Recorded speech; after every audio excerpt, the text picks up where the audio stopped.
How to turn off quiet mode on Instagram. Hi everyone, this is Alana from Create, Login and Delete. Let's jump right into the video. First, open up the Instagram app on your device. Now tap on the profile icon at the bottom right corner of your screen. Then tap on the three lines at the top right corner. From there, tap on Settings and Privacy. Once you're here, tap on Notifications.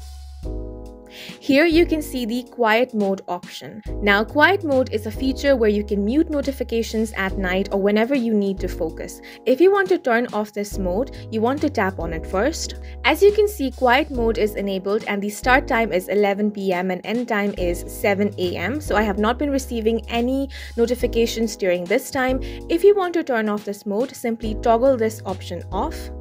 Now here it's going to give you an option to skip quiet mode. You want to tap on the turn off quiet mode instead. Once you have toggled off this button, quiet mode has now been disabled, and that's it for this video. Please make sure to hit the like button and subscribe for more helpful tutorials.